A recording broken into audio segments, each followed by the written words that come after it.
Hang on, kid. Dagobah systems. Phew. Dagobah. This may smell bad, kid, but it'll keep you warm till I get the shelter up. Ben. Dagobah. I thought they smelled bad on the outside.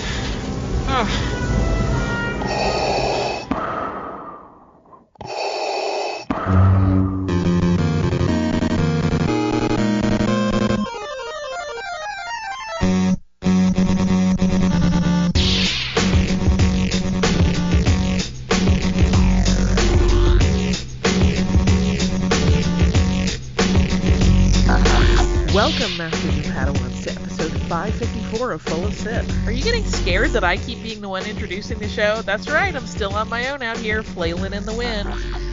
Brian Young, my wonderful co-host, is not with us. He is recovering from being ill. So you're stuck with me, Holly Fry. But I have the best guest of all time returning to the show. Who is it? Do you want to guess? You probably guessed right. It's Tom Spina. Hello, welcome. Well, hello. That was a great introduction. And Our of course, favorite. Once again, Brian resorting to, I assume, making himself ill on purpose just to avoid me. Oh, yeah. He sees that you're on the schedule and he goes out and he starts licking tetherball poles and stuff. Just completely tetherball poles. I don't Where know if does he live? 1420? What's this? They didn't even have That's tetherball yet in 1420. That wasn't invented I guess until that's more of a maypole, I'm thinking. 1537. Yeah, there you go. I forgot who I'm talking to. No. Now I want to know when tetherball was invented. I don't know. Yeah, and I must this. be. I'm thinking more maypole, really. Let's be honest. But look. Regardless, he's licking things he shouldn't be, and that's the real problem. Right, here. He's out there in the world just trying to huff some germs so he can stay away from you. That's fair. It's the assertion that we're making. I think it's a completely fair thing, and I'm glad we could do it on the air. No, we miss him. Nobody wants to be sick. I feel like this has got to be, I don't know. This is a lot of episodes for me. I feel it's a really small number that he's actually made it to, though. I'm thinking 2 or 3 that he's been there for, and I'm starting to feel hurt. I know, right? Here's the thing, right? I feel bad because I'm sure you're like, oh, for the love of Sheev, am I stuck with just Holly again? Oh, the worst. Right? It's a problem. Let's be honest. We both want no one else here. Let's just do this right. Whatever, Now it's the Tom and Holly show. Look out, evil. Children. Look out, children. Because I'm impolite and evil. Tom. Yes. Speaking of sickness, though, my dude. Oh, no. Yes. Some of us were at San Diego Comic-Con. And somebody else was like, I don't want to go. So you were out there licking tetherball poles. So I was there. Someone claimed I had JOMO. And I was like, JOMO? They're like, yeah, the joy of missing out. Oh, I was like, what is that? I was trying to. And I'm like, all right, that's actually pretty good. I was supposed to be there. Rob and I were going to give the panel talk at the Lucasfilm, high-end collectibles update panel, talk about all the cool stuff that we've been working our butts off for months. And very last minute, literally 4 or 5 days before I was supposed to get on a plane, I tested positive for the COVID. And I felt awful. And so, it was deemed a terrible idea for me to go to a Comic-Con. And there was no joy. There was no joy. There was missing out. Yes. But I did not fear it, nor did I really experience a lot of joy that week. But right. Rob did an amazing job on the panel. I don't know if you watched the live stream. I didn't because, that panel was right after mine. Oh, really? And they pushed our butts right out of there. Oh, and then I was ruthless there. Yeah. Even as, panelists, it was like, get out. No, 100%. Yeah, I've done. I was like, what? I can't. Oh, it's too late. And I was like, it was like, I had been, pushed off of the bridge and I waved to Max, who we both know and love, who was staying in the room as I fell to the To the Was sim. there? Just Goodbye. fell to the sea. I will find you. It's kind of, it's a little bit, it's that, it's the vaudeville hook, it's just and you're Yeah. gone, and that's it. Yeah, it's the and it's funny. So Gabe Estrada from Star Wars Replicas, who's on YouTube and stuff, was picked by Lucasfilm to stream it, or at least Brian at Lucasfilm, who runs that panel. So it was great. We actually had a live stream of the panel, and I could watch that from the safety of my contagion-filled home as I was quarantined, and. It was great, except that I looked at the thing, and there's like 5 or 6 different panelists, and I see Rob is all the way on the far right, and I've been in that seat. Right. That's the, if anybody talks longer than they should, you don't have enough time seat. Right. And the well, first in couple an ideal world, a Yes. good moderator will help keep that from happening. True, and sometimes they try and fail, or sometimes they think they have more time than they do, and Rob wound up getting up there and having to, and then of course the mic didn't work, so he had to run over to like the main podium that Brian from Lucasfilm was on, and like just take over the laptop. And it's a good thing he did, because we, of course, so the other panelists had good stuff, and each of them introduced a piece or two, and had some concept art. Maybe a couple of them had a few finished things here or there. Maybe 3 or 4 things. We had like 10 things that we were announcing, and I think somewhere in the neighborhood of 30 slides to get through. And I think he had about 6 minutes. And so he came in like, originally he was telling himself, okay, no, can't be New York. I got to slow this down. I got to talk slower when I get up there, make sure I'm clear. I don't want to rush through this. We had gone through and prepped this thing. Like, when we do a panel like that, we put a lot of effort into it. Right. We make sure our slides are great. We make sure we're going to wow folks with what we're sharing, that it's new stuff, and that we have like just enough details to at least give them something, for each thing. And like, Rob and I were like quizzing each other on the, like, it was like holding flashcards, like, okay, the how big is the Wampa? Boom, go. Okay, and but he's getting up thinking like, oh, okay, I got to slow this down. And then by the time it came, he's like races to that podium and then just like auctioneer voice. Yeah. Because the whole time, and this, there's like the ring guard girl, walking around the room, holding like 10 minutes, 5 minutes, and he's just losing his mind on the bench, and I'm sitting here, miles away, losing my mind in the room, like pacing around like a caged animal, like, oh my God, is he ever going to get to talk? Oh my God, we did all this work. I shipped him all the way to California. We spent a lot of money on it. I bet we better get to the, it was like, and then luckily, he got up there, had our usual, I mean, you can tell from the way I talk, he talks like me. We have that same kind of actual energy when we get on a podium. And, the audience really responded and were totally involved, and even laughed at a few things, which is always nice. Mm-hmm. And there were some genuine oohs and ahs at the stuff we announced. So that was great. And it actually kind of, sometimes things work out. Had I been at the show, we would have done that panel, and then it would have been another 2 days before I was back in New York, and we really were able to like get stuff online and interact with our fans about it. And instead, as he was doing that panel, the fans on our Regal Robot Fans and Collectors Showcase Facebook group, plug, were watching live. And I was there to answer questions. And then as soon as the panel ended, I put our slides up in the group so that people who maybe couldn't see them on the stream or missed it could now see everything we announced. And then tons of people had questions. Tons of people wanted to compliment us or tell us about what they felt about it.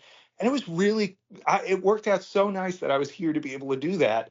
I feel like it connected us more to our fans than it would have had we both just been there and sort of isolated. And, you can't like... On Comic-Con floor, you can't have that kind of interaction, with the folks on the internet who are not there. Right. So even from your sick bed, bless you, you're out here communicating. I mean, yeah, you gotta hustle. But I was also just excited because it's like, it's like you've planned a surprise party for months. And we had stuff that we were planning to release in like May and June. And then we were kind of told by Lucasfilm we had to do this panel and we had to have some reveals. And so we pushed a few things back so that we could reveal it there. We had some other things we were thinking about announcing earlier. We held it back. So it's like all of a sudden we had, 9 or 10 pieces that we were about to announce, stuff that no one knew we were working on for the most part. And you're wondering, like, how are people going to react to this? When I jump out of the box and say surprise, are they going to, be excited? Are they going to punch you in the face? Are they, it's like, Right, this 'cause could go a lot of different ways. And it can be tricky to predict what's gonna really like hit with people. Yeah. And there are always surprises of things that people love, and then things that get announced, not even you specifically, but just in general, totally. in fandom. There are things that I'm sure any given company is like, this is the most badass thing we could ever do. This is going to sell like hotcakes. And Right. then it kind of is like, wah, wah. And then other stuff where they're like, nobody wants this. Let's just make a few. And then it's like, whoop. So it's tricky. It's tricky. I want to talk to you about all the stuff you announced, and then I want you to guess which one I'm most excited about. Okay, I can Because probably. it might surprise you. So yeah, I mean, the two main ones that that are probably the most pertinent right now, because one is coming out next week and the other the week after. And I assume this is for Tuesday, so this will be out tomorrow? No, it will be out next week. I will explain why next later. week. Okay. Yes. So by the time this comes out, one of these, the first one is the Wampa, the giant screen-sized Wampa, as we're calling it, will be out. That comes out on August 27th. It is made to go with our life-sized Tauntaun busts. And it's based on the special edition costume that Howie Weed wore in the movie, and who Howie also was at ILM, worked on the costume with a whole team of folks. And he also signed the plaques that are going to go with this. And it's really huge for starters. And it is, so we came up with screen sized as a word for it because we didn't have a word for it, because it's technically not one-to-one to the prop, because the prop was a guy in a suit that was made to look bigger in the movie. So the Wampa is supposed to be 10 or 11 feet tall, and instead you got a guy who's whatever, under 6 feet tall, I think.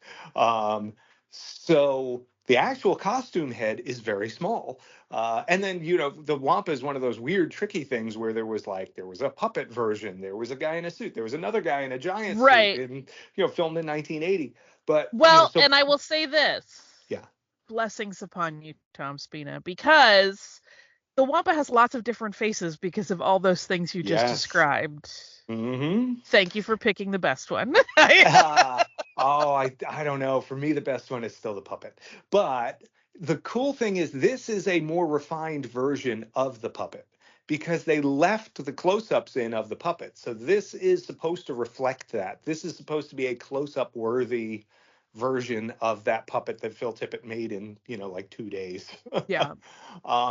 And it is really nice. It's one of those few, kind of special edition things that never rubbed me wrong. And I think a lot of folks are like, that can stay, Yeah, I love it. I want to brush his teeth. I want to. Somebody said he could floss with a rope, because he's just gives these big gaps everywhere. He has some gum disease. He has, little some oral resorptive lesions, I think. Oh no. Yeah, well, that's, he's got to get a tauntaun rib and just pick the meat out of his teeth. Yes, he does. We need to sedate him and have him do a dental cleaning. I know. The dart in the back of the Wampa neck, and he just goes down. But he's beautiful. Yeah, thank you. It's always nice for me. It's like, I don't want to just do a Wampa.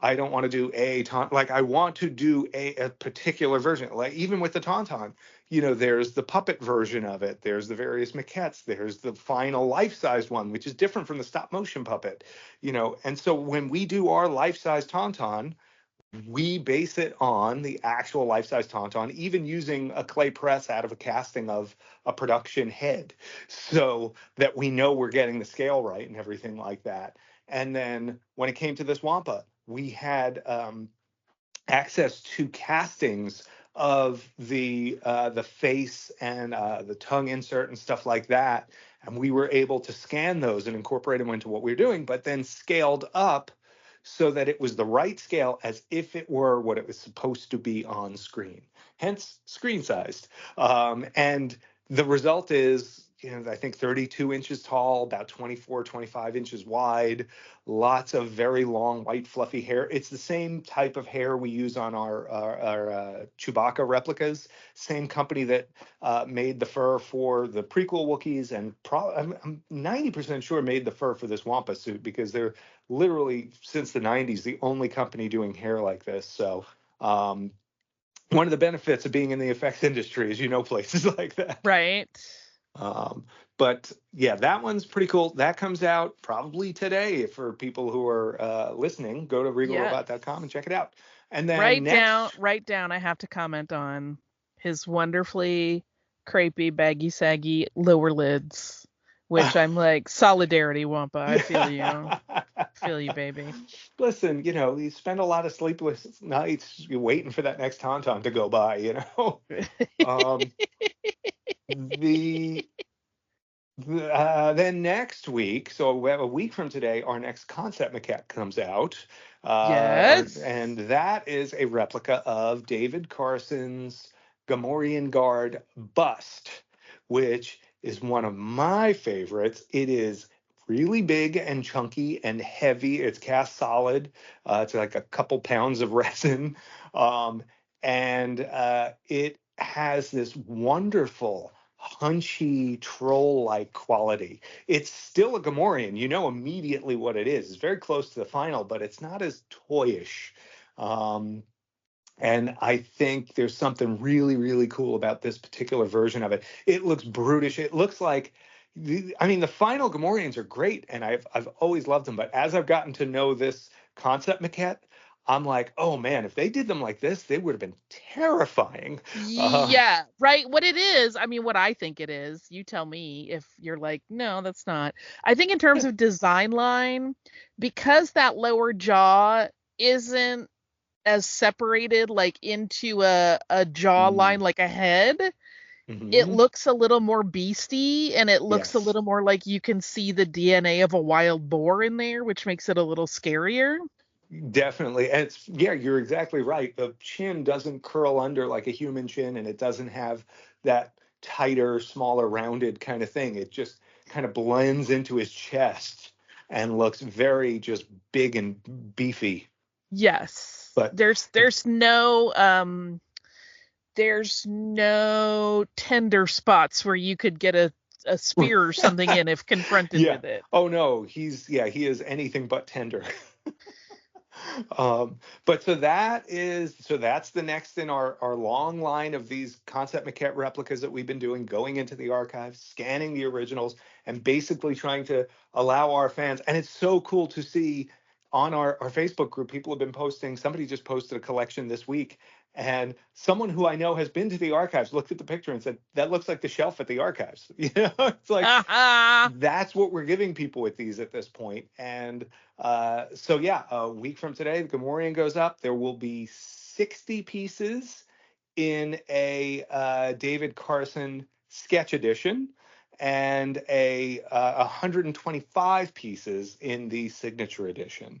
And full details on that will be on our site. They might even be up today. They might be tomorrow. But, stick with our site, stick with our socials. Go to the Regal Robot Fan and Collector Showcase on Facebook and join us there. That's where, we're always putting sneak peeks up and stuff like that. So, but yeah, so those are the two kind of like important ones, because those are coming out very soon now. What was the other stuff we did? Oh gosh. Well, one is related to the Gamorrean Guard. Yeah, I would say so. So yeah, the next prop replica we have for Star Wars, and it's funny, we had I don't know if I've ever talked about this because we had a Return of the Jedi prop in mind for a long time. We even did some development on it. And then this one sort of leapfrogged on it because we went to the archives and got to see it. And it was like, oh, after you held it in your hands, like, no, I want this more. So let's do this. Um, which happens to us a lot. Of course. But so it is the Gamorrean Guard axe, and it is, they have two different types of axes, not like the vibro axe or anything, but like the big old meaty like medieval looking things. And there's one that looks more like a human axe, and then the other with the cool split back section of it where you can kind of like hold it down the center. That's the classic one that came with the Kenner action figure. And that was the one we were like, well, we have to do this. This is just too cool. It's huge. It's chunky. It's funny. It doesn't look that big in the Gamorreans' hands because their hands are massive. Mm-hmm. But you put it in your human hands, and it's just like, oh, this is insane. So that will be coming very soon, and we'll put up a release date soon on that. We've got another piece, same exact thing, where seeing it made us say we had to do it, and that is Belloc's staff from Raiders of the Lost Ark. I mean, I love Belloc anyway. He's like one of the true unsung heroes of cinema to me. Absolutely. Anyone that will eat a bug for the sake of his character. Listen, he's like the model that like Vincent Cassel was later cast on, like just that weaselly lizard-like Frenchman. I love it. And all of those words are complimentary from me, by the way. Of course. I was very excited to see this one come in the list because and I think this might have been the one that caught people the most by surprise. I'm not surprised. It's not the kind of thing most people would think about, like, oh, you know what we need and what somebody's gonna make. But you know what some licensed company's gonna put out. Right. We do a lot of that though. True. But it's so cool. It's this kind of 3 ram's head twisted sculptural stuff, on a very like John Hammond cane kind of looking staff. It's 60 inches long, so it's just massive, and the head end of it is heavy as anything. But it really is cool, and we're doing it in vac metallized too, so it's actually like this chromed gold kind of plating, this bright gold, and then we weather it down with a little distressing, very subtle stuff, and it looks really cool. It's in my office at the moment, our sample piece, and it's just like, yeah, I'm glad we did this. This is going to be great. I kind of want one of these just to carry about town. I mean, I don't see why you wouldn't. One of the things we're trying to do with it is make it so that the headpiece of it, for someone that doesn't, so we want it to hang on a wall, probably vertically, not long ways. So we're working on a hanger for that, but the idea is I'm trying to make it where the head can be displayed separately on just a round wood base with a screw going through into the bottom of it. Gotcha. And it'd be upright, and just to give people other options, because then you could take the bottom section out like a cane and just or interchange a little amber piece on top with like a mosquito in it. Listen, I want the full ram's head if I'm going out want to into walk the world. down the street. Behold! I want people to be like, what in the Cronenberg is this woman doing? Like, is she going to hurt us? That's right. We need to make you like a chrome black version or something like that. Don't dangle that carrot, Tom Spina. I would carry that around. Would be amazing. I would tell everyone it was Black Phillip. It would be amazing. So yeah, then we did our Tauntaun skulls, which will be 2025 pieces, and that's the next in our small mini skulls is going to be a really awesome Tauntaun sculpted by Mio Nakamura, who sculpted our initial Mythosaur skulls that we did that everyone fell in love with when we first started 7 years ago at Celebration. And of course, if we're doing a small one, we have to do a wall-sized one too. So that's in there. I love that both sizes have the broken tusk. Yeah, Or horn. I guess that's a horn because it it's a comes from the horn, side of the but head and not the, it's the it's jawline. it's the cooler one. I mean, one of the ways we kind of flipped that coin, so to speak, was to look at the sales of our life-size Tauntaun busts, because Mhm. we offer it like kind of made to order. And it's like, if do you want the broken tusk like horn like Luke, or do you want it intact like Han, or just a regular Tauntaun? And almost everybody takes the broken horn. It's just a Yeah. cooler look. So we're like, okay, that's what we're going with. And it's classic Tippett, it's like backstory through damage. You look at it and you know this thing has been through stuff, without having to hear anything or anything like that. It's a nice touch. Um, and last but not least, I think this was one that really surprised people, because we had been talking about an Empire Strikes Back prop that was going to be on our radar for a while, but without saying what it was. And I don't know that anyone guessed it was going to be the Space Slug. Um, and so this was one where we debated a few different things about it, because the original prop, while not, huge, like planet sized or anything like that, uh, it is a very large puppet. It's the full length of like a tall human male arm. It's a good 32 to 36 inches long, if I'm remembering right. I think the puppet itself is probably about 32, 33 inches. And then when you add the little base and the peg coming out of the back, it's over 36. Um, and it's huge. Like, the mouth is the size of a dinner plate. It's not Right. not like a little wimpy hand puppet. So our thought was, we've got to do a version of this that could carry the same level of detail, still be substantial, probably even be what most people thought it was, and look great on a shelf. And so that idea turned into a version of it that is about 60% of the size of the actual prop, and it's coming out and it's doing the turn like it's just reached out for the Falcon but missed, mouth open a little bit, and we sculpted a little rock section. Christian at our studio did it, so it looks like it's coming out of the cave, quote unquote, or the whatever you want to call that on the asteroid where he lives.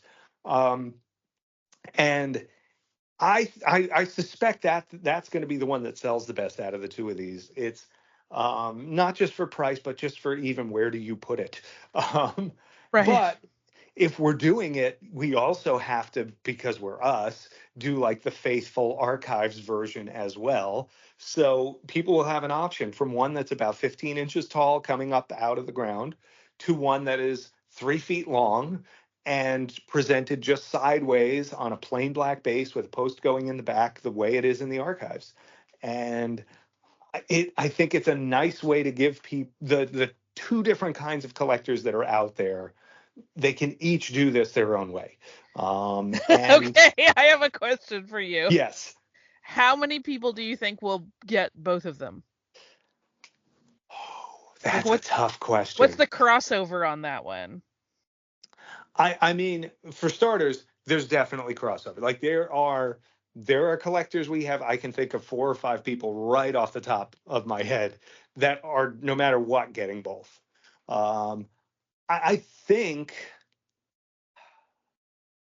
it's a tough one. I mean, if I had to guess, it's 5 to 10 people probably that are doing both on this. And I only say that because I think the original style is probably, yeah, I don't know. There's I so stumped you.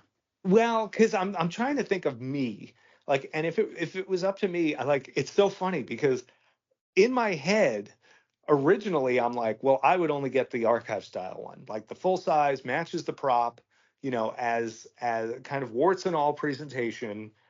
I love that. That's always the place I gravitate towards. But then I saw how freaking cool the dynamically posed one with the asteroid kind of thing came out, and I'm like, oh, that actually looks really cool, and that scale is really nice. Um, so it it makes it a much tougher call. I think a little bit of the question, I think this question may be answered a little bit by the range in price that we're going to have between the two of them, which I don't have yet. If it's drastically different, I mean, it then makes sense that it's going to be a pretty wide gulf because one is a whole lot bigger than the other. it's a lot bigger, and it's hard to say. Like, so when I say it's 15 inches tall, the smaller one, it's not exposing as much because it's coming out of the thing. So, that's where it's like, oh, well, it sounds like it's half scale. It's not. It's like 2/3 almost. So it's still substantial, that small one. But then when you get to the big one, it's weird how much difference, 30 to 40% bigger makes on something Right. like that. And Right. like just the girthiness of it is impressive. It's like 10, 12 inches diameter at that point. And when you look at a giant slug that's that far in diameter, like, it's a big piece. So yeah, it'll be very interesting to see where folks fall on that. And that's I believe that's probably that's a 2025 piece for us as well, probably early in 2025. But yeah, so we had a few things to announce, and folks loved them. So what was, though, you teased before? I know. That, What do you I have think to- I'm most excited about of this group? So, it's what's really funny is, if part of me says Space Slug, but the other part says Gamorrean Axe for some reason. Really? Yeah. I'm fascinated. The first part of you is the correct part. I knew it. I said I should have guessed all of them and saying, part of me says the Tauntauns, but then there's No, the Belloc real. I mean, one I'm very obviously obsessed with. The real combat there is between Space Slug and Belloc's staff. Yeah. The staff is cool. If I do say so myself, cool. That is really cool. And we got Paul Freeman to do a signing for that. So we already have the plaque signed. So we're going to do a signature edition of it, and then we'll see how that goes. And if there's still hunger after that, maybe we can look at a non-signature edition. But we'll see how it goes. But yeah, that's all our news. Not like we've been busy at all. No, you just sit around. That's right. Sit around. Hide in my room, share stuff on the internet. Shooting the breeze in the office. That's yeah. Yeah, but there were and I know you are braced and ready to talk about other announcements that happened. Oh gosh, there's been so much since the last time we talked. Well, it's interesting, right? So this will now be 2 weeks ago when this episode comes out. I talked to Max about some of the stuff that happened at D23, but I feel like you have a different take on some of it. Uh-oh. And I want to hash it out. D23, all right, are you ready? There was so much. It was busy. That Parks panel was real busy. Yeah. Which is good. It should be. Yes. Oh, yes. Like, I mean, I will say this. Yeah. Mm-hmm. I don't need the songs. I don't need the songs. I'm with you. Everyone who sang was great. Oh, yeah. I don't want it to sound like I don't think they were wonderful performers. I just I'm there for meaty announcements. You don't need the show. I don't. You need to know. I don't. And but I mean, that was a huge. I also think probably for the people in the room, it was a different story, right? It feels like you went to this amazing concert that also had announcements baked into it. But since you and I always run into each other in the parks without planning that ahead, which I love.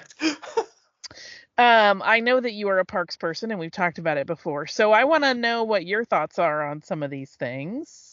Okay. Do you want to start East Coast or West Coast?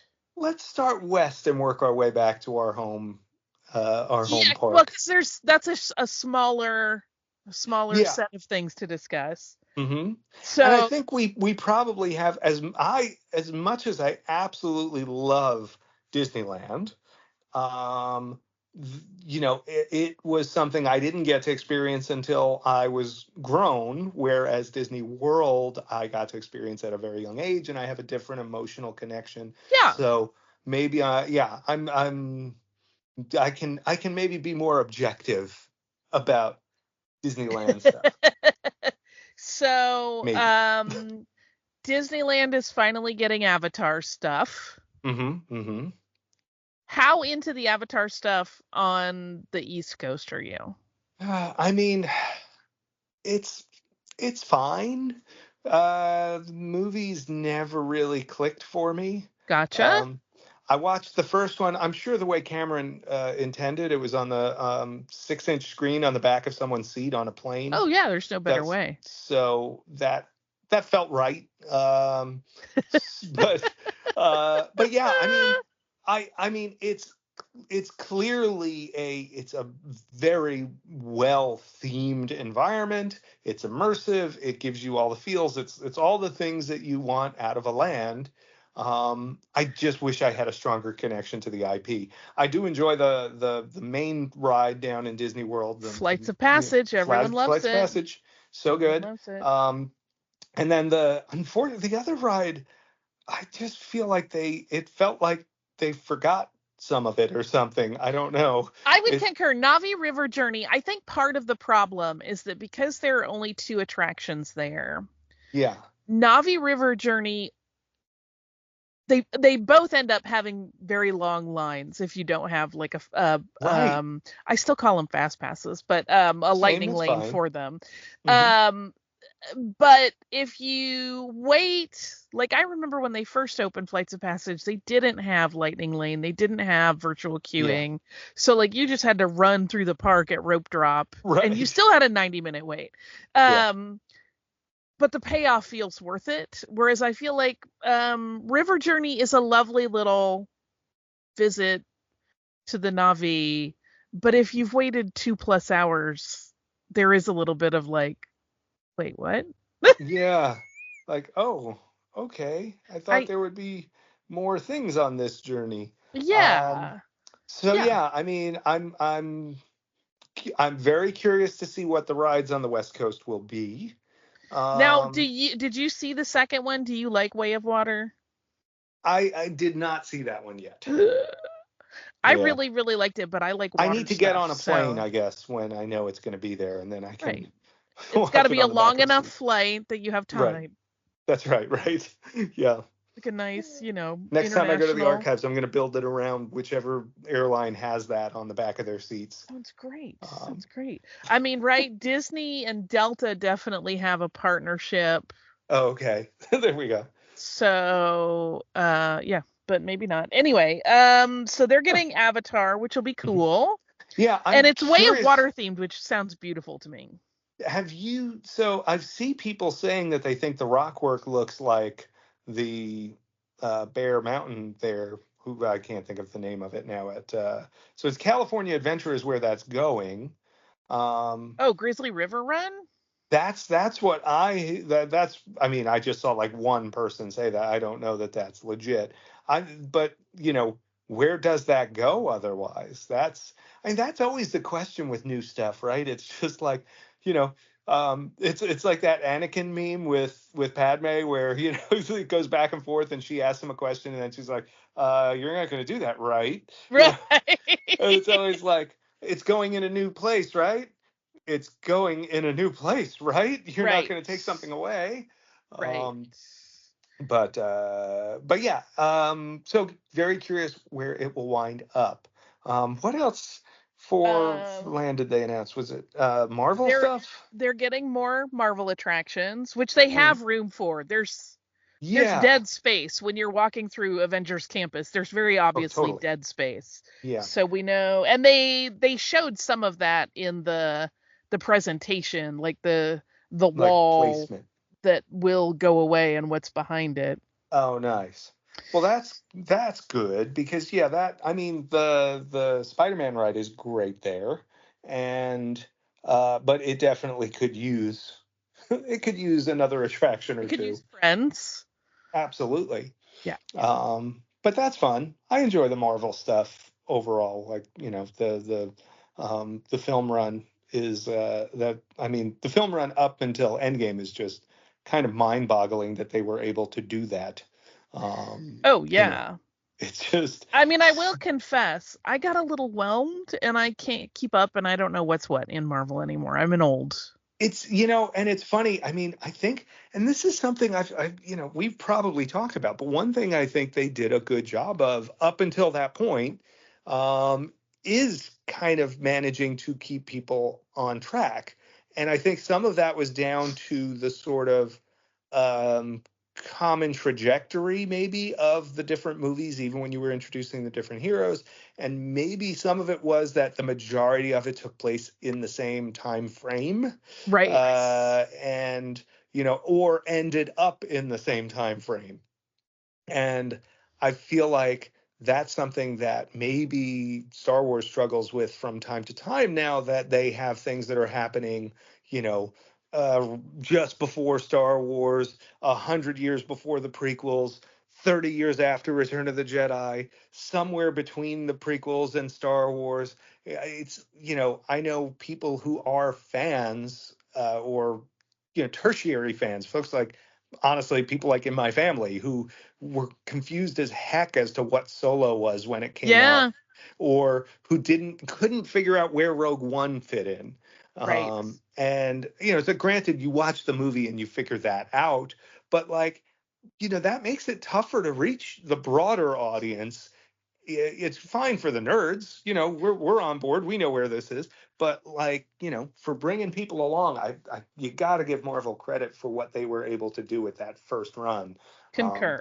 Since then, they've been a little bit around. It sounds like they're kind of correcting course a little bit, and giving us something to push towards on a broader scale again, with the Fantastic Four and Doom and Secret Wars. So I'm very curious how that's going to look, going forward.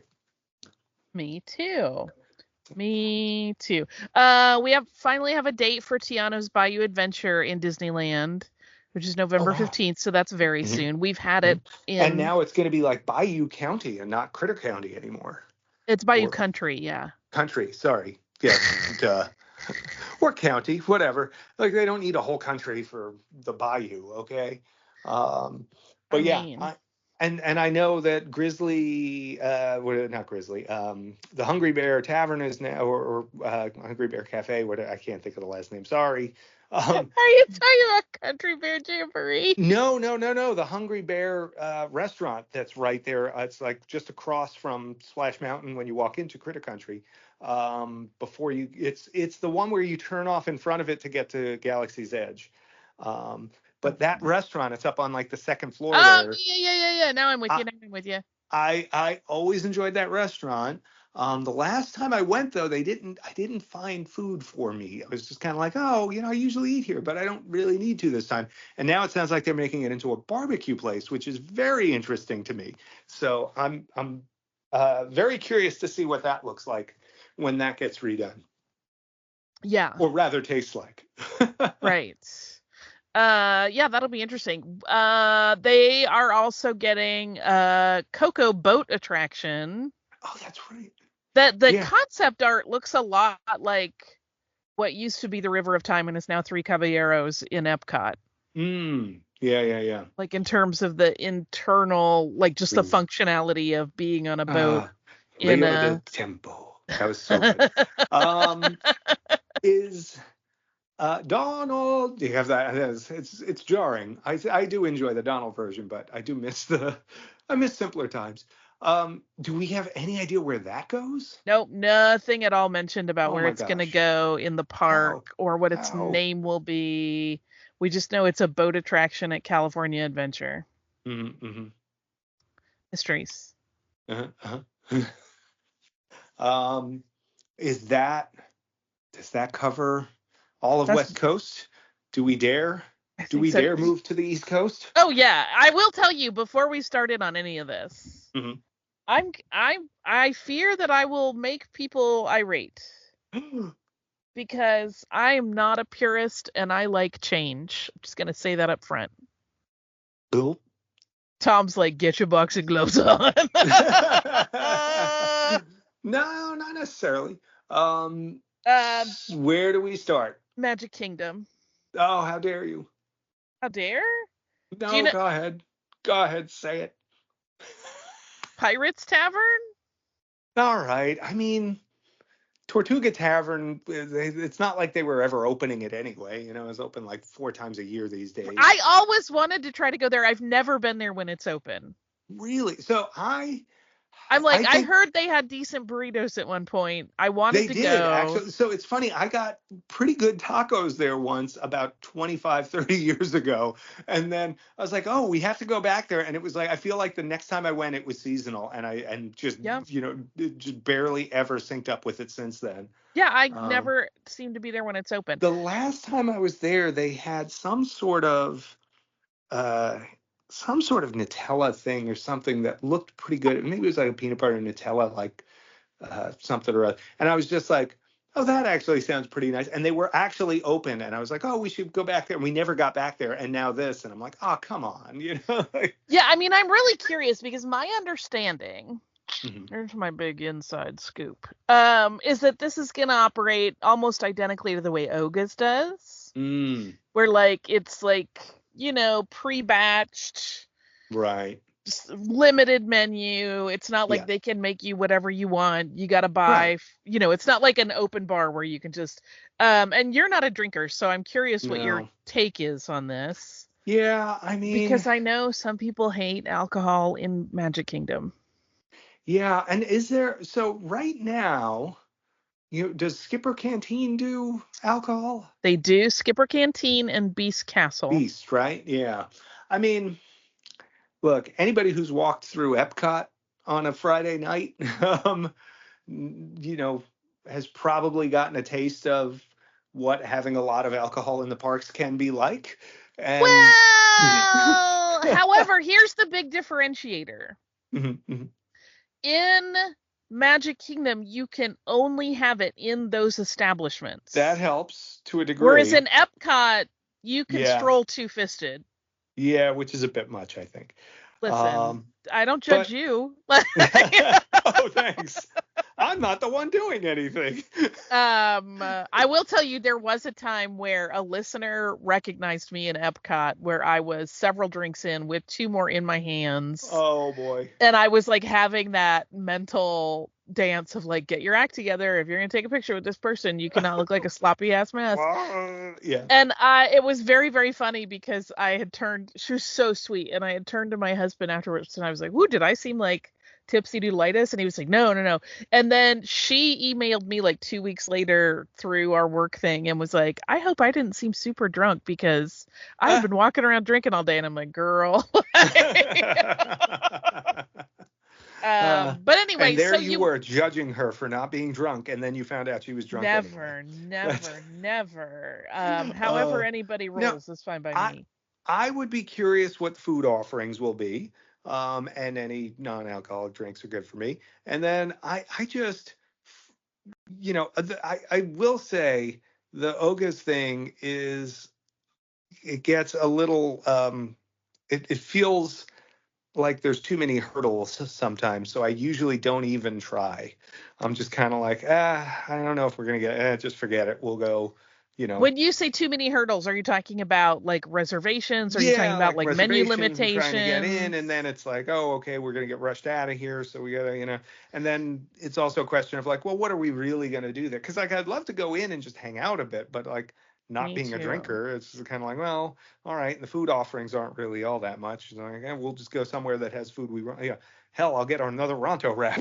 Me. Right. The other thing is that the drinks. I mean, this is just my opinion and other people probably feel differently, but I feel like the non-alcoholic drinks in Oga's are just too sweet. But I feel that way about some of the drinky drinks too. It's just it's a lot of sugar for me. I mean, that's a little typical of theme park drinks, I would think. Yeah, in general. I will say too, this is interesting that you mentioned the getting hustled out. Am I crazy? I mean, I am, but this might not be the evidence. But I'm curious what your take is, because There was a phase where I felt like they would just let us hang in Batu East. Like if you went into Oga's and you were drinking and you were, not being a pain in the neck, they would just let you hang for however long you wanted. Right. And now they're kind of back to Oga sees that you've been here longer than your allotted time. And I'm like, oh, well, I guess I'm going to bolt then. Yeah. I mean, maybe it's just when I've caught it that it's been the other way. But I'm sure that's also down to the time of year and how many people are in the parks and how many people are reserving and whatever else. Yeah. Listen, I'm there for the Gungan drinking song, and that is what I'm there for.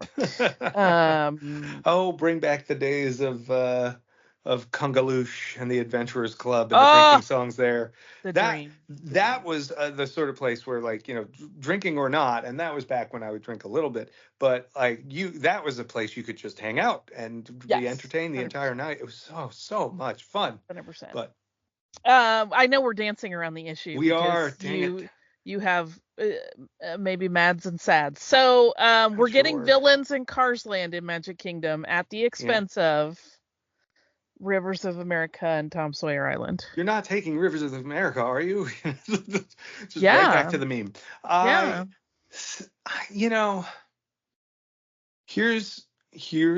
Generally speaking, I feel like with the amount of space they have in Florida, the idea of taking away big swaths of a park to put something in feels weird to me. I also feel like some of these ideas, a Cars Land or Cars Attraction, which could easily become a Cars Land, with those delicious mac and cheese cones from the Cozy Cone Cafe, the mac and cheese with bacon, so good, and the bread cone. Anyway, but the Villains Land, the Cars thing, Monsters Inc. Land, those three, you just need a couple of things to flesh out a whole new park. You could throw in Kanto a lot of in people there. Were hoping for a fifth gate announcement, and I feel like that would alleviate a lot in the parks, because right now, gosh, the lines are really getting there. But for me, it's just and I know obviously that is a different kind of expense.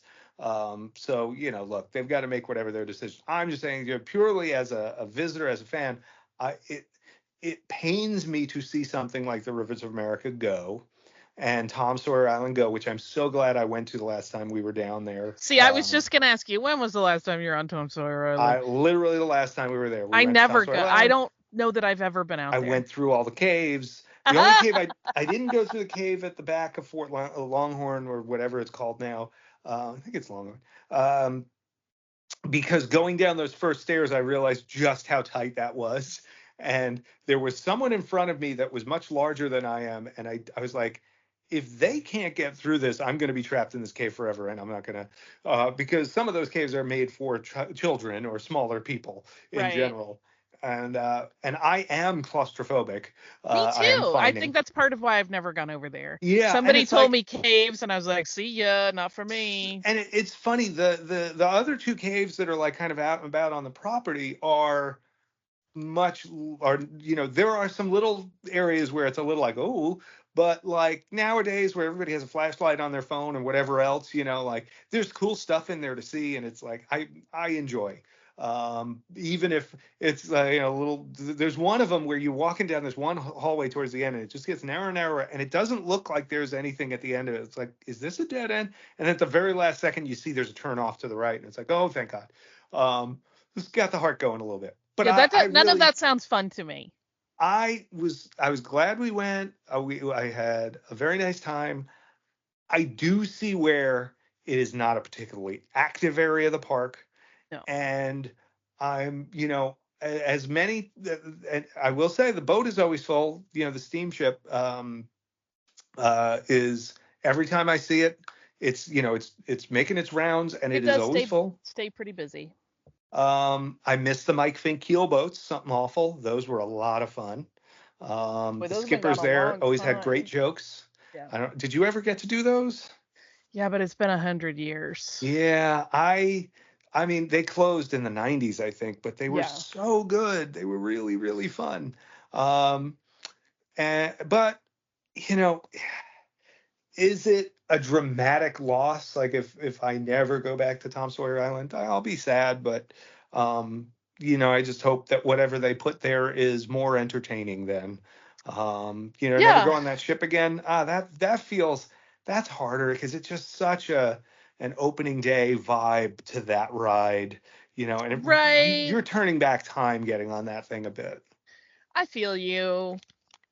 I don't know. I never want But to is do it it because I'm relevant? like, man, it's always full of people and there's some kid yelling behind me, and Right. it's never the relaxing, like, chill space I want it to be. Right. So for me, I don't have an attachment to it, so it's easy for me to be like, whatever. Yeah. But I also feel like I've lived through the loss of Star Cruiser, so everything else is like, whatever.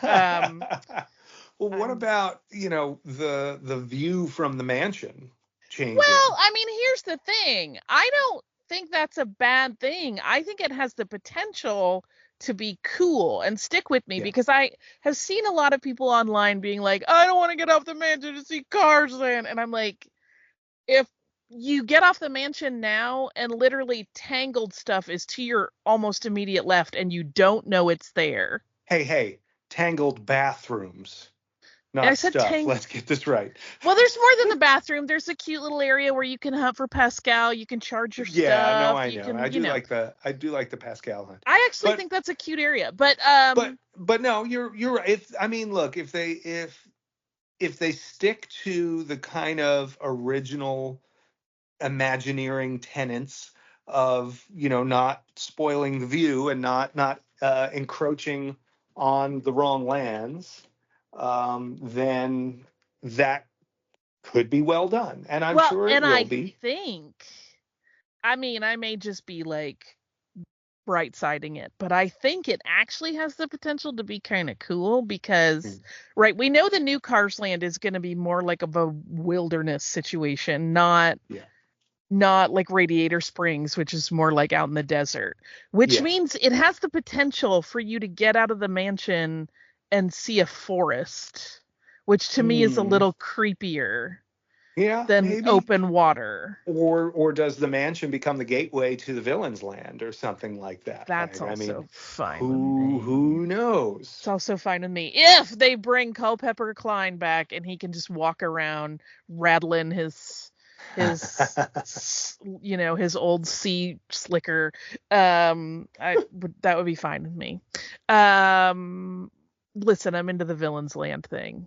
Yeah, of course. I'm Give curious. me a I just Facilier yeah. meet and greet, 8 hours a day. I'll be there just I hanging out. just I just sit there. Oh gosh. But yeah, I just kind of sit there and I do part of me will always I mean, I don't know. The only thing here's what will change my mind on the fifth gate idea is when they eventually do a fifth gate. And when that concept is so good and so strong, where you go, oh, okay, that's why they couldn't do the fifth gate with this Right. stuff. This needed to be the fifth gate. Right. And hopefully that's, I have to imagine those are, people are planning that, whether that's actually going to be done or not. They'd be foolish not to have the ideas going. Um, Yeah, and I mean, one thing we haven't talked about that I know is part of all of this planning, mhm. right, is that any time they do new build, because of like conservation initiatives that are in place, like I have noticed on like old when I say old, I'm like within the last 20 years, but like blueprints and plans that have come out over the years, there are pretty frequently things where it's like, well, we have to displace this wetland and we have to replace it with equal amount of that same kind of Mm, ecosystem, right. somewhere else. So as much as it seems like they had all the land on earth to expand into, some of that is preserved land. Sure. So that's part of why it's not always necessarily the first choice to just widen the footprint. Hmm. Hmm. I also think in terms of parks, not Fifth Gate, there is probably a calculation being done somewhere Oh, sure. of how far can a family actually walk in a day before they feel like this vacation is miserable. Fair. I think that's probably part I of it believe too. Epcot is, kind of tests that. Yes. Animal Kingdom I know has a bigger footprint, but that you're not walking that. Half of Right, that is the savannah. the actual like where you have to go is concentrated kind of to the middle Yeah. of that acreage. Yes. Um Yeah. yeah, so it's I'm just throwing those out there as things that might Hmm. help mitigate people who are feeling fretful. So Or give them I'm an gonna explainer. I'm gonna transition us. Speaking of Animal Kingdom, Yeah. so I think we can probably both breeze past this one pretty quickly. Zootopia replaces Tough to Be a Bug. I mean, I All love right. Tough to Be a Bug, but I also Yeah. love Zootopia, so I'm eager to see what they do. Yeah. All right. Yeah, I'm good with it. And then the big one is obviously replacing Dino Land, which I'm a dinosaur guy. It's a big shock. I really do enjoy dinosaurs, but I don't feel like Dino Land ever really fulfilled that promise to me or something. I don't I know. don't either, and I feel like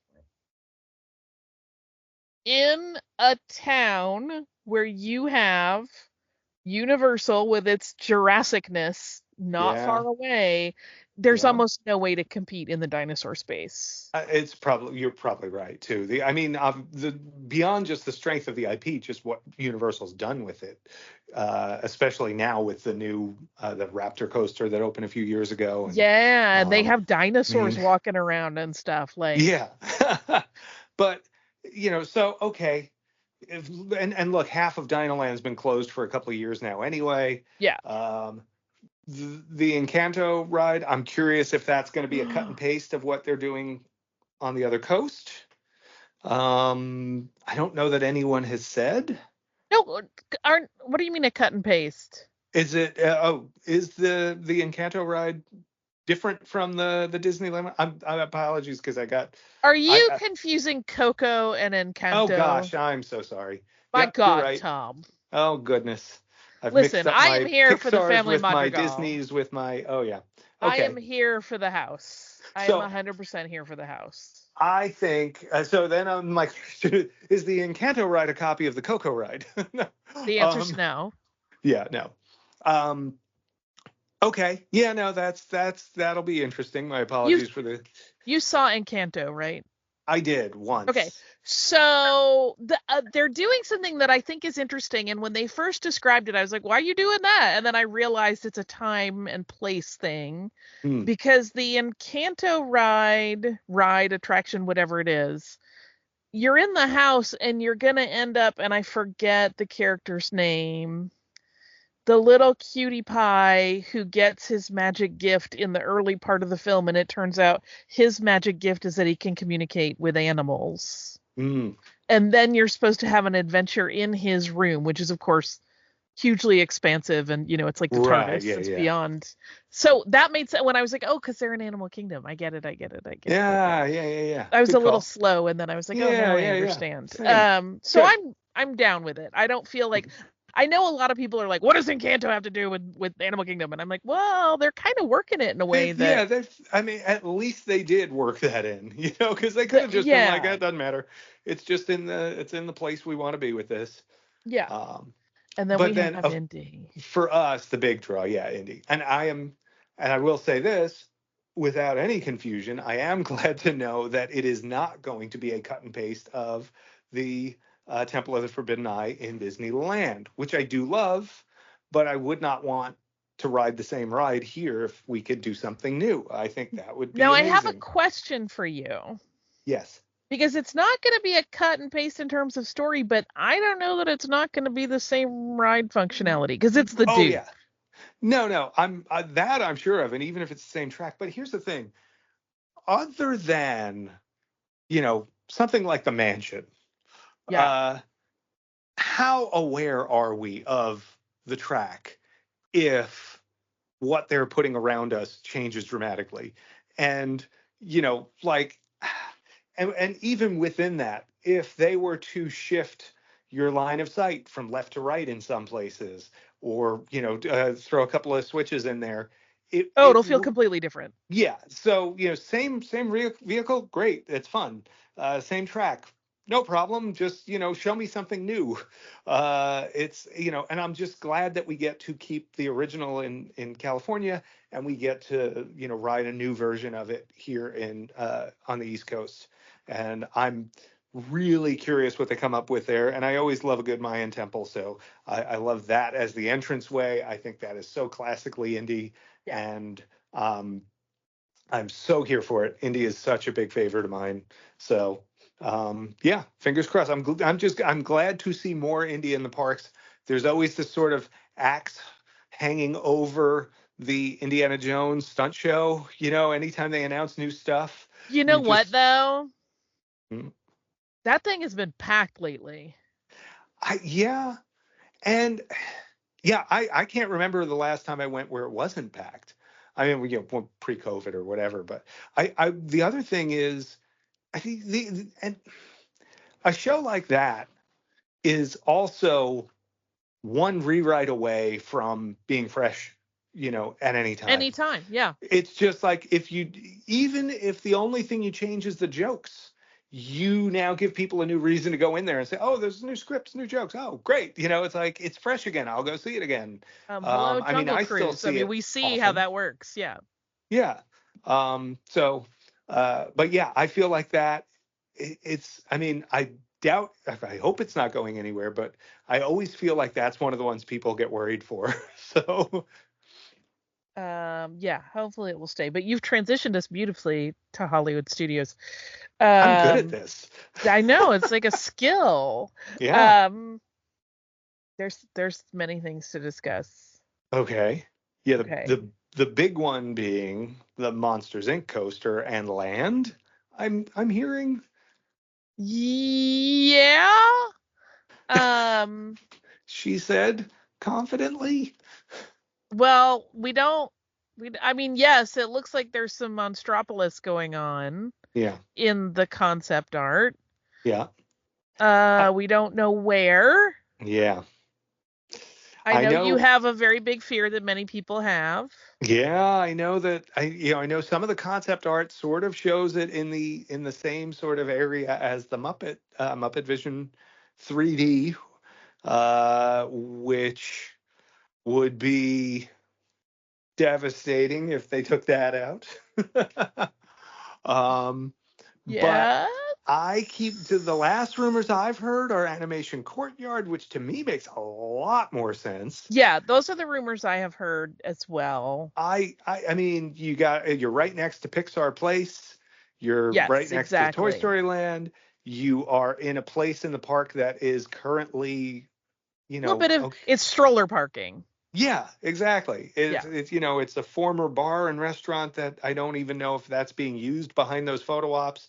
It's the whole animation building is, I guess half of it is being used as the Star Wars launch bay, which was only ever a bridge to Galaxy's Edge, a way to get Star Wars in the parks before they had Star Wars in the parks.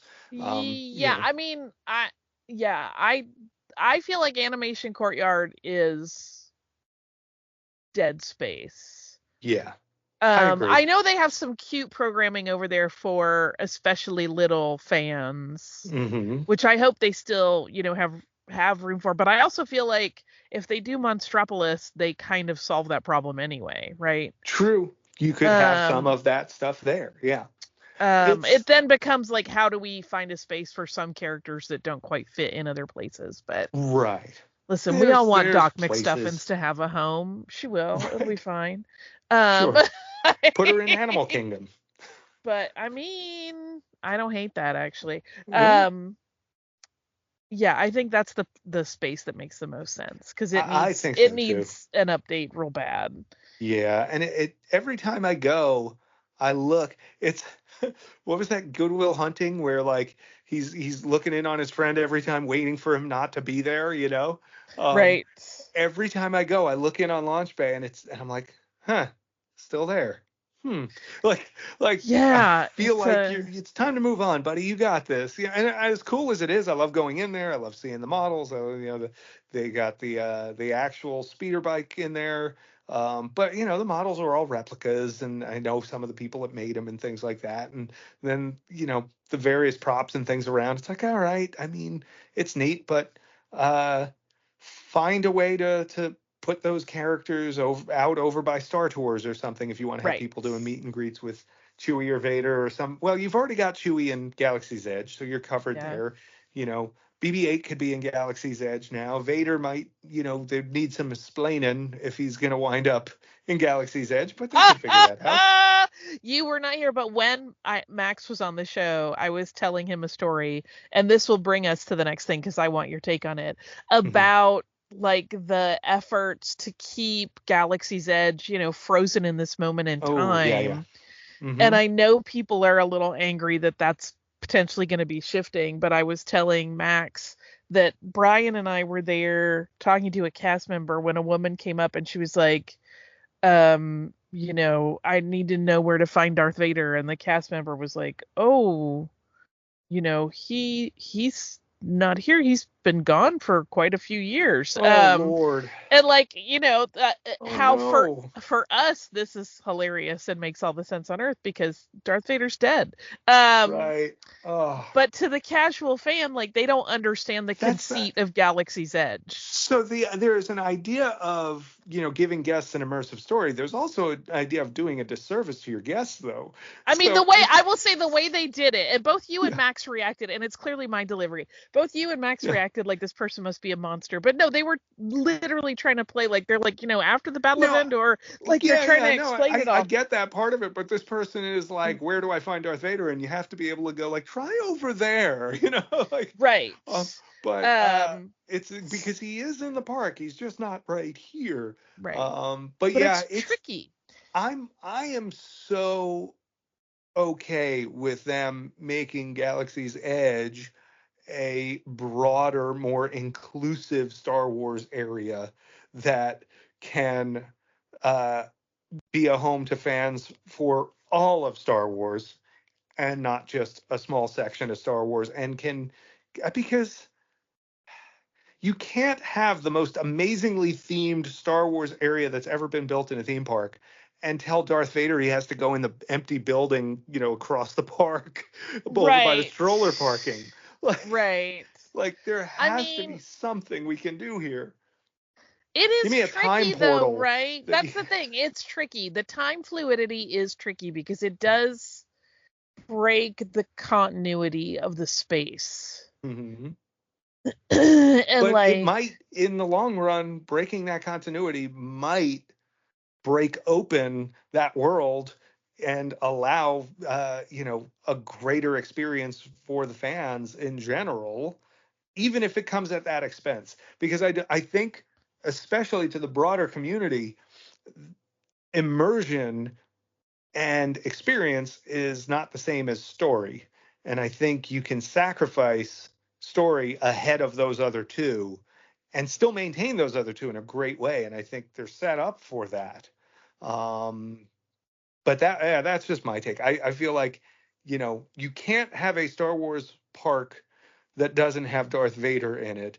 And if you close the launch bay, you've got to find a way to get Vader either into Galaxy's Edge or set something up for him over by Star Tours then. Right. Or have some, I don't know, there's got to be some Star Wars crossover. Parade every day. Yeah, it's tricky, right? So this is really my segue into talking about the Mando and Grogu stuff that's coming to Smuggler's Run, which, like, I am a fan of change. Like I said, I'm not generally super precious, but I do also understand people who are like, this completely breaks what this world was supposed to be and what it was pitched as. And I know there's like an expectations management issue in there where, like, if you really follow that through to conclusion, you realize that we would end up in a spot right where we're at, where, like, to casual fans, it's just confusing. Yep. Now, what's interesting to me, though, is confusing. Well, if I may, though, confusing in which way? Because I think I just agreed with the opposite of what you meant. No, that it's confusing as is because they don't understand why characters they love aren't there. Oh, okay. No, then yeah, we're on the same page. Okay, good. I think to casual fans, they don't give a whit about the timeline, and like Yeah, no. it doesn't break anything for them to be like, of Right. course Mando's here, of course Fennec Shand is running around, like, Right. yeah, Right. where's Boba Fett? Boba Fett. Boba But Fett. like, Where? I mean, I'm somewhere in the middle where I understand completely like the hardcore. Listen, if I win the lottery, Mhm. we're gonna buy out that place one night, and everybody is gonna be on the same timeline for 4 hours. But I also And I will be understand like there. And that doesn't. I also understand that doesn't work in I terms of think, numbers for a company. and here's, and maybe this is another thing that sort of speaks to that, the breadth of what they've been doing with Star Wars over the last 10 years and beyond. I'll include the prequels in this, where your story well, it's not story, it's stories now span a much wider range of time and characters. And you have popular things in different time periods. Right. And I mean, you go, and I'm just talking the movies and a few of the TV shows, and then you get into the other animated stuff and all of this stuff that comes in the mix, and it becomes extremely limiting to pick just one of those. And I don't know, you've got, what do you tell the Clone Wars fan who's, in Star Wars land, quote unquote, hoping for, some of their favorite characters? Right. What do you tell the Rebels fan? Well, I guess, was Hondo in Rebels? I guess so. You got a little Yes. bit of something there. Or I mean, how about this? The people who come and get on the Millennium Falcon ride expecting to see Han and Chewie, Right. you They know, get chewy.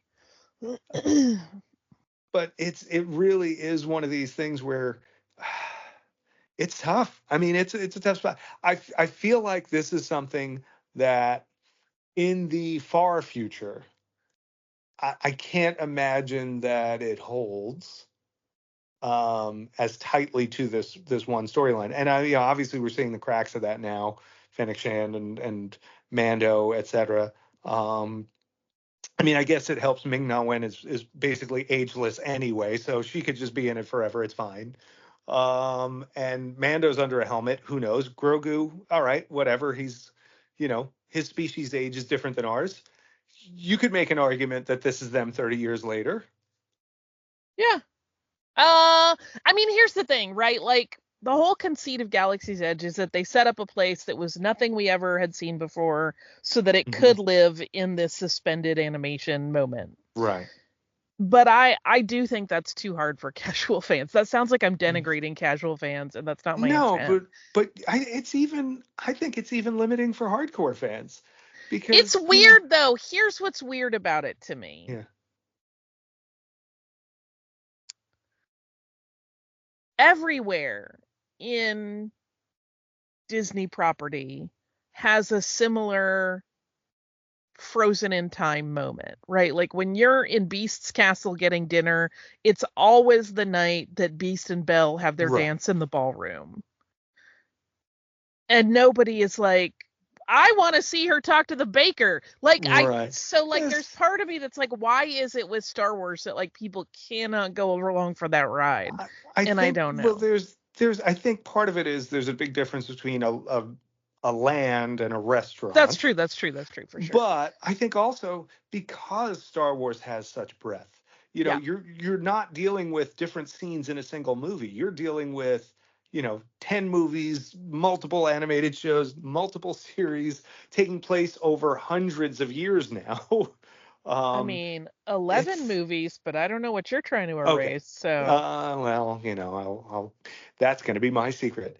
But yeah, it's like, I mean, let's face it. The holiday special is the only thing that matters. The fact that they didn't make it take place during Life Day and the holiday special, and it's B. Arthur's Cantina, is just always going to be the deepest wound I have. No, I'm kidding. But I think that you say that, and I'm over here waxing rhapsodic. I'm like, yes, give me I mean, come on, yes. animated B. Arthur behind the bar. Let's go.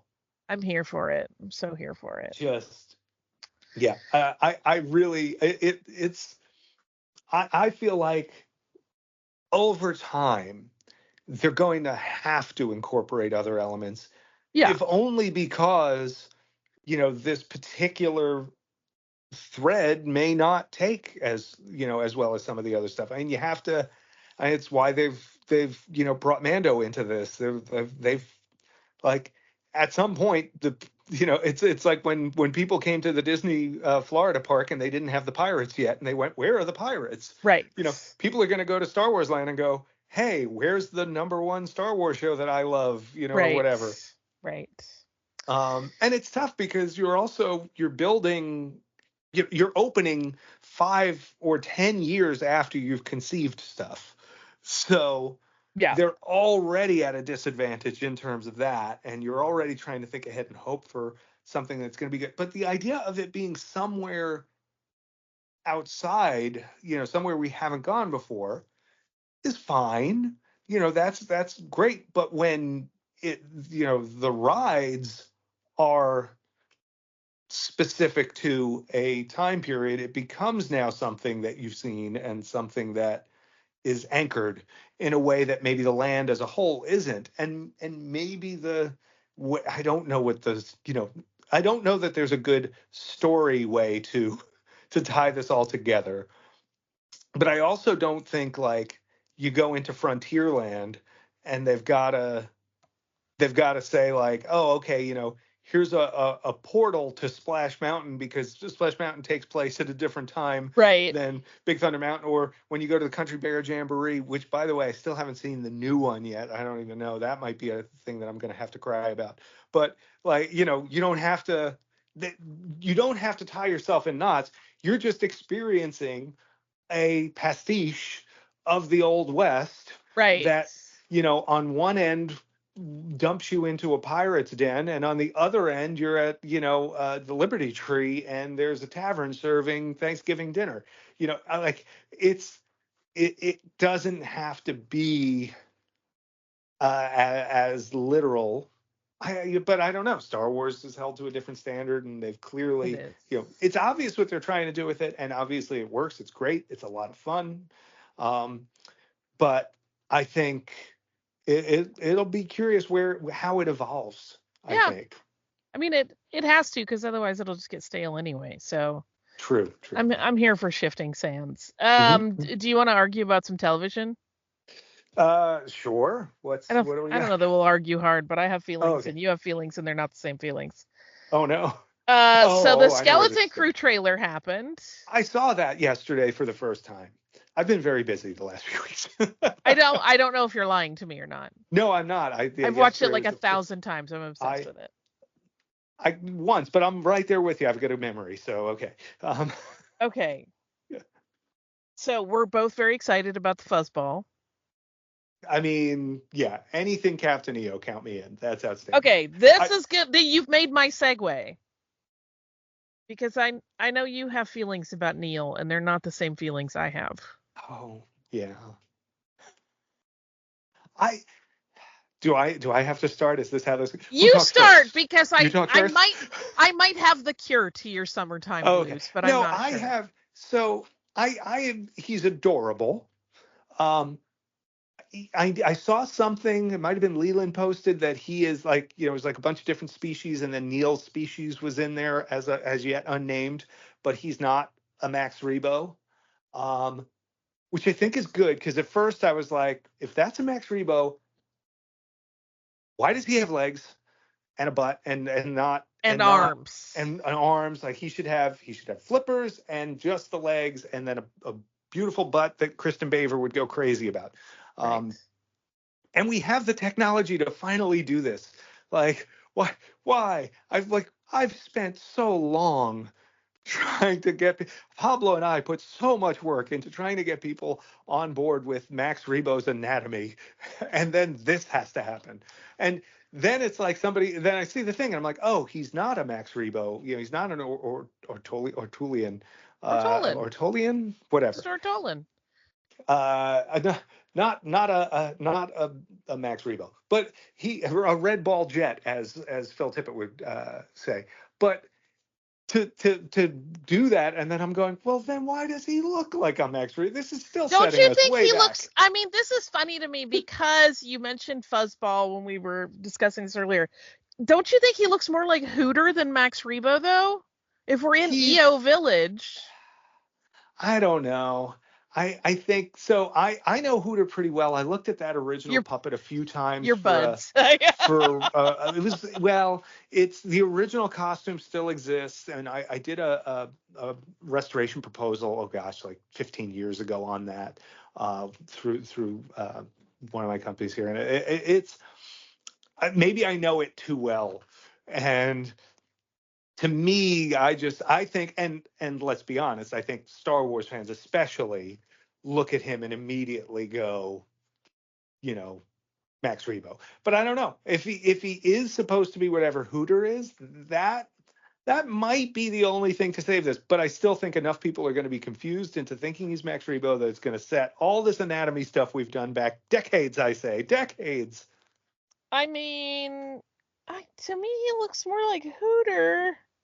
Does he have the suckers on the side of his snout? No, but maybe here's my horrible gross theory. Are you ready? Uh-huh.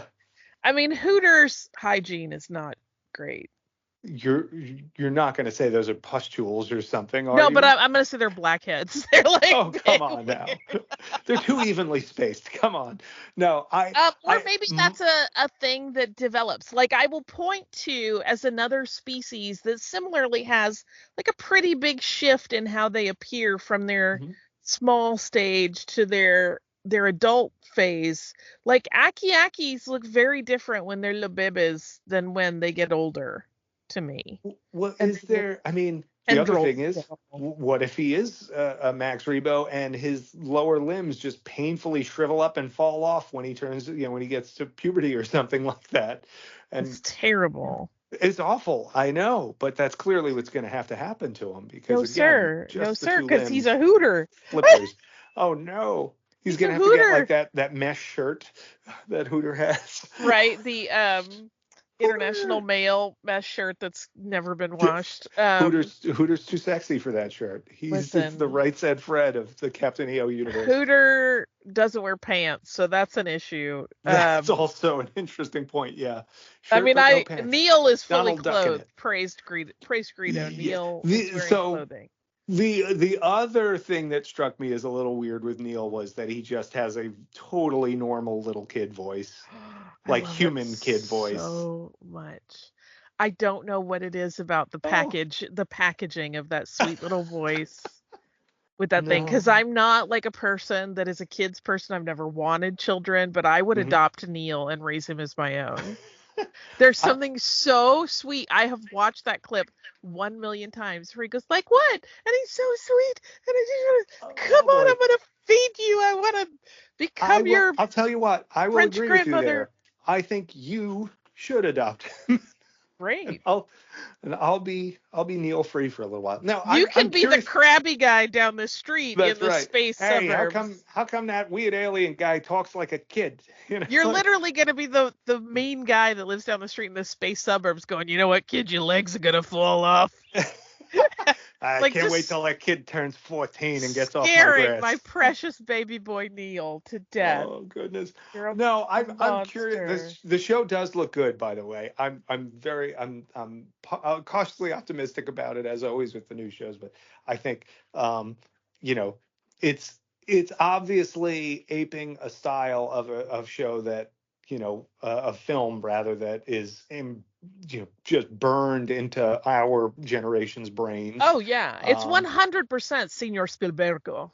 Yes, I will say, and this feels like a thing that the normal voice coming out of an alien seems to be a thing on the new shows, for the last, even all of them, Mando and Boba Fett and all of that, and I don't know when that started to happen. It's not all of them, and there's some really cool exceptions. The Hammerhead mayor guy, right? Great example of that. Yeah, but you get to his assistant who should have pointy Bib Fortuna teeth, and then just is like totally normal guy. Okay, how's everything going? It's like, did anybody ever listen to, Bib Fortuna back in the day, or Ula even? Um, but yeah, I think there's been a lot of uh, Nikto and Barada and Weequay that just sort of talk like guys. And it just feels weird to me, like just human folks, like, hey, Mando, how you doing? It's like, wait, Now, stop what's that. interesting about this is, like, I see your point, right? A lot of the alien species characters just sound like regular folks. Yeah. But in the first episode of Mando, a regular humanoid was speaking Huttese. That was strange. Yeah, it felt like and I'm okay with that too. But it does seem strange. And oh gosh, the guy he captures, that blue alien, is just blah, blah, blah, blah. It was just like, what's happening? Like, Yeah. it's just strange to me that's become the norm. That's because sound design was such a big part of those original films, and even through the prequels, they carried that through. And I feel like now we either get perfect English human diction to the point where you wonder if it's like the Star Trek filter or like the Doctor Who thing where, you're hearing it through the translator. Right. Or you get on-set dialogue guy with teeth in his mouth, like with the all of the Barada, which, like, you go back to the first Star Wars, even Dr. Evazan was dubbed because of the slurring that his teeth caused. Right. And I was like, at least guy with teeth in his mouth sounds like an affectation, so I'm okay with it. But I'm being super judgy, but that's one of the few things that I long for in a lot of these new shows. I'm like, guys, like, this is this cool, great big world, and this is like a little area to explore that you can have a lot of fun in there, Or making these Huttese. different. I mean, Yeah. Frog Lady didn't, and her beloved didn't speak There you go. Yeah, yeah. anything. The Kubas flute valet didn't speak Right. English. Yeah, yeah. Which is good. And I'm not saying it's a universal thing, but I would love to see more of that. You want more alien It doesn't language. even need to be alien language. It just, I don't more think grunting, less talking. Yeah, definitely more grunting. No, like, I feel like the Weequay bartender is the one that really always jumps out at me as, like, it like strikes me every time I hear him speak. I'm just kind of like, that didn't bother me because my deadwood was on fire. Go. See, I never saw, so. Uh-oh. And the conversation now, go start watching it immediately, if not sooner. All right. Well, that seems like a good way to end this. Tom, it's a masterpiece. I eventually have to get there. There's so many things in my queue. It's so first good. I have to watch the Skeleton Crew trailer another 1,000 times to fall in love with Neil like you did, and Listen, I don't know what it is about him. He's the sweetest little pumpkin doodle on the planet. I want to protect him. I want to build him a swing set. I will hug him and squeeze him. I will name him George. I want to send him to private school. I don't know. I just want him to have the best life. He's so cute. It's precious. Precious. I have no maternal instinct unless it's an alien. Cute. So no, I get it. These things happen. If I'll have a little orphanage of alien babies. Cuter than Baby Yoda, maybe. Like, I honestly, let's put it this way. Taking out of, not taking into account any of our experience with Baby Yoda's personality, any of that stuff, purely on a visual one-to-one level, like, that Baby Yoda is really cute, but he's also, he's a little, strange looking when you put him in a snapshot, whereas this guy, I think, snapshot him no matter which way you do, he's adorable. He's round and soft, and maybe they could be friends. Buggy-eyed. Maybe they could be friends. Although I was telling somebody just the other day, like, every time I think, like, oh, I'm kind of over Baby Yoda. I'm Grogu'd out. I have enough Grogu stuff. I don't know why I was so taken up by that in the first place. And then I see, like, footage of, like, a second. I'm like, look at the baby. Once he starts moving, I feel like Baby Yoda is cuter when he's moving and doing things than he is when he's just static. Like, if you just look at him the sculpt is a little strange, and maybe it's because I've seen the sculpt, like the raw sculpt of it. We've gotten Right. castings and stuff like that where it's like you look at it, in that dead neutral expression that things always are when you're doing an animatronic, and I just kind of go like, yeah, but he the moment works so well. that I got for the understanding exactly what you're talking about is with the 1/1 scale sideshow Grogu. Yes. Yeah, which yeah. is beautiful. Yeah. But it has that posable jaw. And there's one particular place where if you open his mouth as wide as you can, he becomes terrifying. And it's not like you've distorted him. It is what his face looks like when his mouth is all the way open. But Yes. when it's static like that, you're like, whoa, that's actually scary. I don't know why I turned into sort of a bizarre version of myself there. What am I thinking of? Who am I thinking of? Christopher Walken for a moment. That's actually scary. Hey. Yeah, I know. Wow. But Yoda Neil is forever. like baby over there. Neil forever. Yeah. Never could scare me. No. So yeah, that's Skeleton Crew. I'm excited. I feel like, we're very spoiled. We are. Look, but part of, I know people like to say, oh, nobody hates Star Wars as much as Star Wars fans, but it's like part of enjoying something is to explore it and to figure out what you like and what you don't like, and to pick things apart and try and come up with expectations, and then have those, See, that didn't work for me. All right. And here's why. I feel like when that starts happening, the expectations are what's breaking fandom right now. But don't you have expectations having seen the trailer? Yes and no. Like, I'm more happy to live in the knowledge that Neil's saying, like, what is the cutest thing on the planet? And I don't need more than that. Whatever else happens Right. is great. I'm very uncarved block about the whole thing. I'm like, I want to see what they decide to show me. And I don't need to have a wish list for it. You know what I mean? Yeah. I don't want anybody's legs to fall off, unlike some monsters on this call. Shrivel up and crumble away, I think. Painfully, I assume. The cruelest. And then his arms would have to elongate. I don't like any of this. Yeah, they elongate, and the rotation of the elbows turns because is they go back Gattaca upside business. down. I'm not here for it. And he immediately learns how to play the keyboard. Oh, but you know what? What? I just realized there's precedent that no, that's not the case, because we have seen a baby Ortolan on Galactic Pals. Ah. Yeah. That's troubling too, though. And because he had legs. They based it on the right? No, he's like he's in a little floaty. Is he? Yeah, that's what I'm saying, is that we have precedent that they come pre only arm legs. Pre only, free with like the proper length.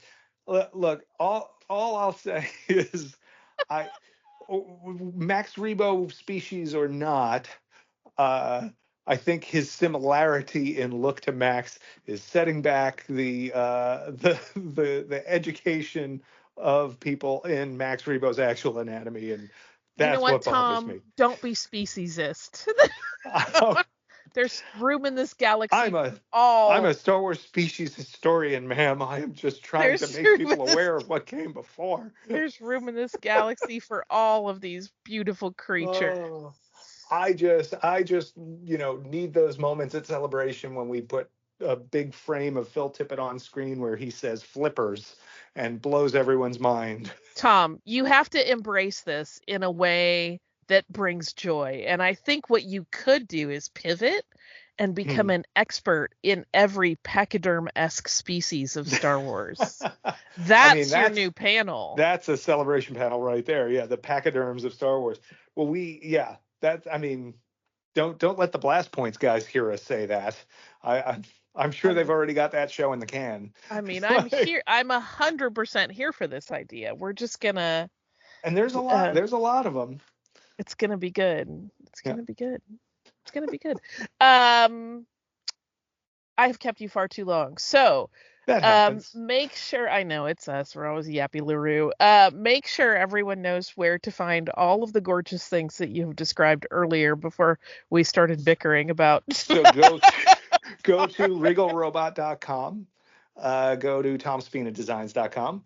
Go follow Regal Robot at Regal Robot everywhere, especially YouTube. We've been doing a lot of cool stuff there. And of course on Facebook, Twitter, Instagram, etc. And follow at tomspinadesigns.com. And if you are a Facebook person, go to the Facebook group, go search it, and it's the Regal Robot Fans and Collector Showcase group.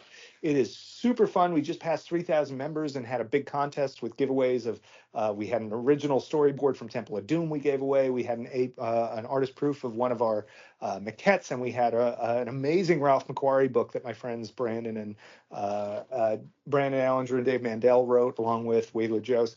And we do a lot of fun stuff there. There's giveaways, there's sneak peeks, there's all sorts of behind the scenes info and fun. So go there. It's great. I'm not making this up. It's a lot of fun.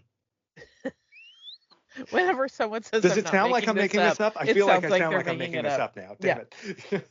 It's fine. So Tom Spina, lying liar who lies. But in any case, no, you can find Brian Young, who will be back soon. I promise you won't have to put up with me much but longer. Here when I'm around. That's where right. you find Tom scared him. There's like some Groundhog Day thing going on here. But you can find Brian everywhere as Swankmatron on social media and at swankmatron.com. And our spectacular and delightful and much loved super producer Mike Pilot is at the mic. And I'm Surliest Girl on Twitter and SurlyGirly5 on Instagram, and Stuff You Missed in History Class is still at Missed in History, and Criminalia is still #Criminalia. And my cocktail book that is based on the Criminalia podcast, Killer Cocktails, is out October 15th. Which has a mocktail to go with every cocktail. So if you are not a drinker, it's some fun true crime history and drinks to go with it.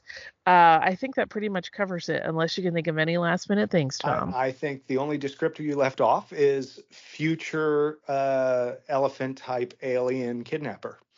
I love it. I'm pretty sure you're going to kidnap Neil at some point. We're going to try. We're going to give it the old college try.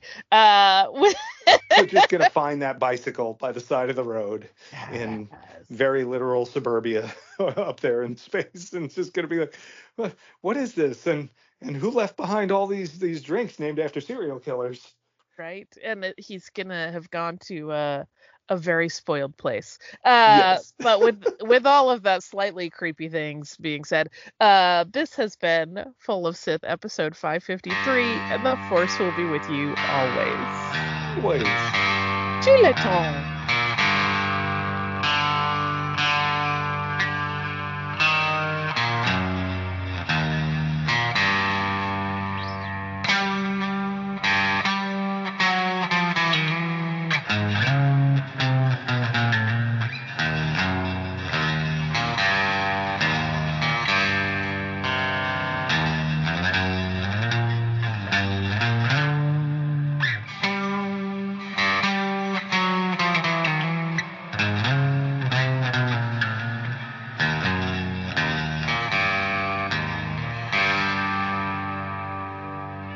Sir, if you'll not be needing me, I'll close down for a while.